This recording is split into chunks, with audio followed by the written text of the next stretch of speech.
Magandang araw. Welcome sa Child of God.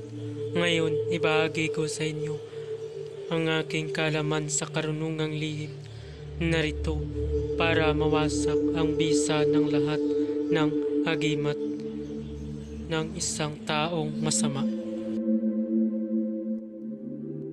Kung bago ka pa lamang napadpad sa channel na ito, huwag kalimutan mag-subscribe and click the bell icon para laging update sa mga bagong video. Maraming salamat.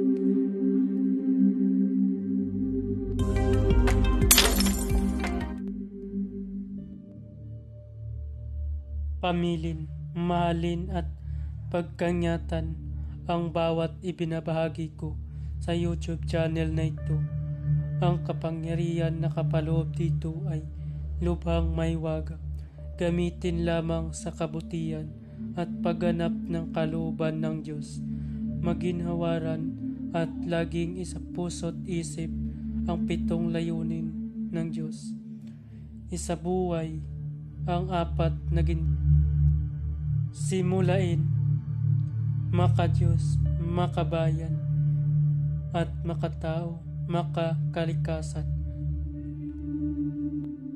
Pangalawa, isagawa ang pag-ibig sa Diyos, pananampalataya at pag-asa sa pamamagitan ng tiyaga. Isakatuparan ang kabutihan, katuwiran, kalinisan, katotohanan, kadilisayan, kaliwanagan,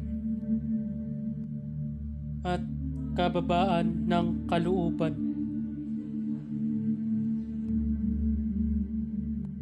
Pangapat, ipalaganap ang pagkakaisa, pagmamahalan, pagtulong sa kapwa, pagmimisyon, paglilinis ng sarili at pagbabago na paunlad. Panglima, magkaroon ng paggalangan, pag-unawaan at pagmamahalan sa isa't isa bilang mga kapatid at kapwa-tao. Pang-anim, maging dakila sa isip, sa salita at gawa para sa Diyos, sa bayan at tao. Pang-7, ipagpatibay ang kautusan ng Diyos, tumulong sa pagpapaunlad ng katauhan ng bawat kasapi ng samahan at tumupad sa hadikain ng Diyos sa tao. Sa pamamagitan ng pagsunod sa mga layuning ito, ang isang naghahanap sa Diyos ay makakasumpong sa Kanya at hindi pagkakaitan ng Kanyang liwanag. Bago gamitin ang orasyon, manalangin muna ng 3 Ama Namin, 3 Aba Ginoong Maria, at 3 sumasampalataya. At isunod ito. Sirain ng sagradong salita ang lahat mong tangan, mula ulo hanggang talampakan. Narito ang orasyon o salin ng 3 beses. Adonai, Sabaoth, Eloi, Zinaot, Yahweh, Elua, Aser, Kriel, Esk, na, Yeros, Ri, Yerol, Sop, Hayahel.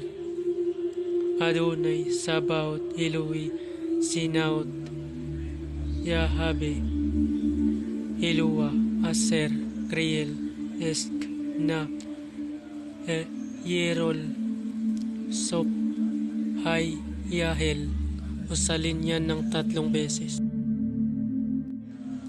Pamamaraan, titigan ng taong meron gamit sa masama at usalin ito ng 3 beses sa isip. Pwede din hawakan ang gamit niya at usalin ng 3 beses para ang bisa ng kanyang medalyon o agimat o mutya ay mawalan ng kapangyarihan at mawawasak at hindi ito gagana pag gamitin na niya. Babala ang lahat ng orasyon na aking ibinahagi ay lubhang makapangyarihan. Gamitin lamang sa mabuti. Kung sino man ang gumamit sa masama ay mayroong bad karma. Maaari maghirap habang buhay hanggang kamatayan. Maraming salamat po. Bago matapos ang videong ito, huwag kalimutan mag-subscribe and click the bell icon para laging update sa mga bagong video. Maraming salamat.